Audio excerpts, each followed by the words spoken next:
प्यारे बच्चों, आज हमें सीखना है बीजीय व्यंजक। बीजीय व्यंजक जो है वो बीजगणित के अंतर्गत आता है।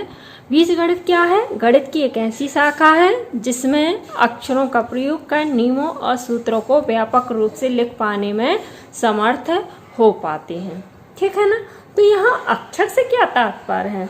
अक्षर या नियम या सूत्र क्या है? ये एक्चुअली में चर, अचर और गणितीय चिन्ह है जिन सबसे को मिलाकर बीजगणित बनती है। सबसे पहले हम जानेंगे कि चर क्या होता है।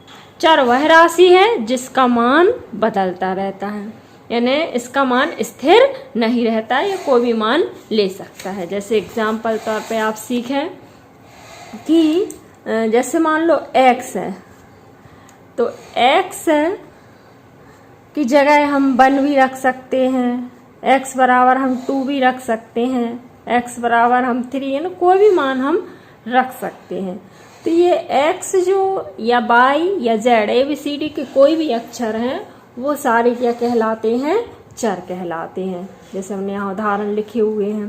फिर अचर, अचर वह राशि है जिनका मान नहीं बदलता है, अर्थात स्थिर रहता है। जैसे कि आपका 4 है तो 4 को हम 4 ही बोलेंगे, 4 बराबर हम 5 नहीं लिख सकते हैं, है ना। जैसे -6 है तो -6 को -6 ही बोलेंगे, इसके बराबर हम कुछ और नहीं रख सकते हैं।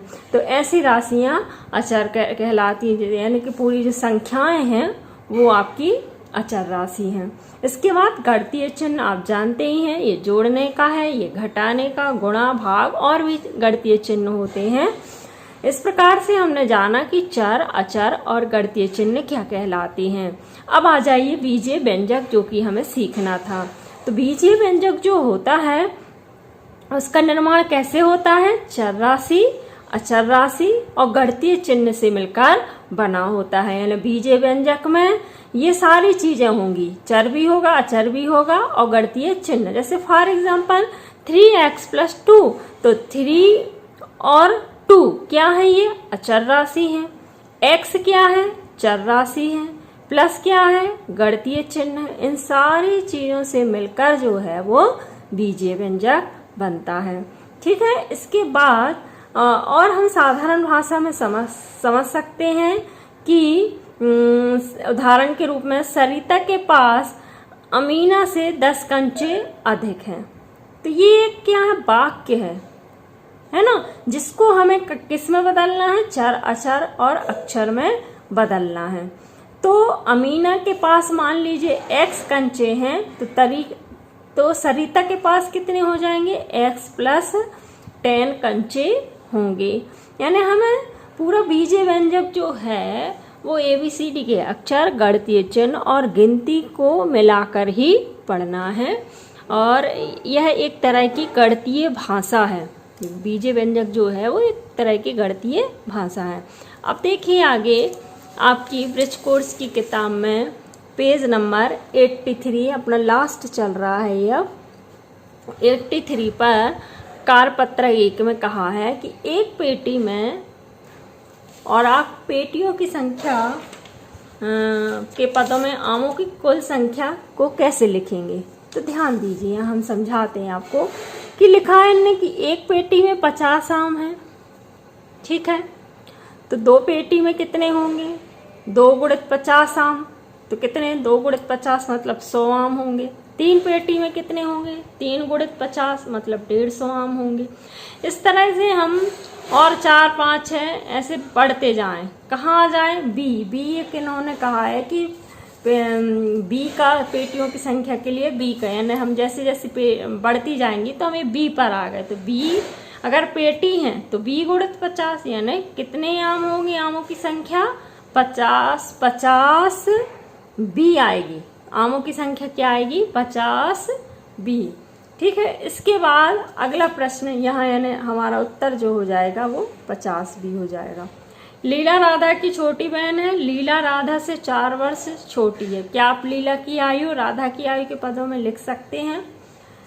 तो लीला राधा से 4 वर्ष छोटी, इस तरह से लीला बराबर राधा -4, तो अगर राधा की x मान लेंगे तो लीला की कितनी हो जाएगी, x - 4 वर्ष होगी। इस तरह से इसकी x - 4 लिख सकते हैं आप, ठीक है। फिर इसके बाद 5 पेंसिल देता है और पेंसिल की संख्या बता सकते हैं। एक विद्यार्थी को 5 पेंसिल देते, 2 विद्यार्थी को 2 × 5, इसी तरह से आपका ये प्रश्न हल हो जाएगा। फिर कार्यपत्रक क्या है आपका, 2 है। निम्नलिखित स्थितियों के लिए व्यंजक ज्ञात किए। p में 7 जोड़ना, यानी p धन 7, p में से 7 घटाना मतलब p - 7, -p को 5 से भाग देना मतलब -p/5। इस तरह से आप सारे प्रश्न और हल कर सकते हैं। फिर अगला कार्यपत्रक 3 है।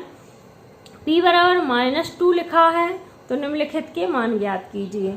4p + 7, p की जगह आपको क्या करना है, -2 रखना है। तो हमने 4 का 4 लिखा, यहाँ इंटू p की जगह -2 + 7, इसको हल किया तो 2 का 4 में गुणा किया तो -8 आया, प्लस माइनस माइनस, और +7, 8 में से 7 गया तो -1 बचा, चूंकि 8 बड़ा है इसलिए चिन्ह माइनस का। इस तरह से यहाँ भी आप p की जगह है -2 सारे सवालों में भर के।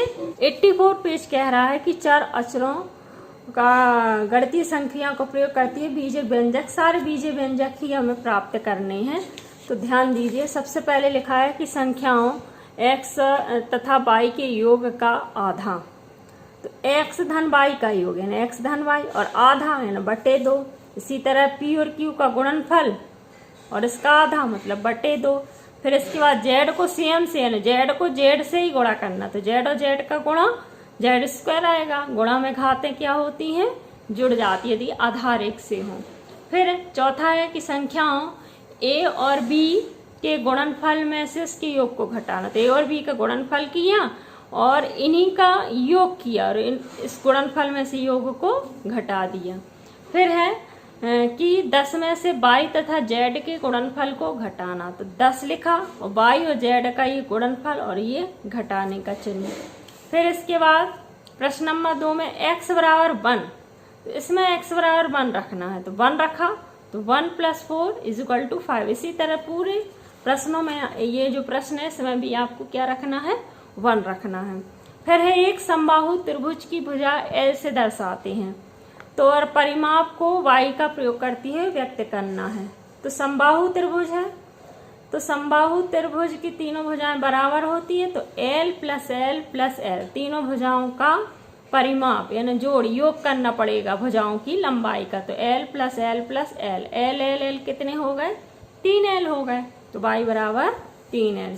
फिर अगला प्रश्न है कि सरिता की वर्तमान आयु वर्ष है, तो आज से 5 वर्ष बाद, तो आज कितनी है, y है, तो 5 वर्ष बाद यदि आता है तो हम आयु कैसे होती है, जोड़ते हैं। तो आज y है तो 5 वर्ष बाद y + 5, अगर पहले आता तो घटाते हैं। ठीक है, थैंक यू बच्चों।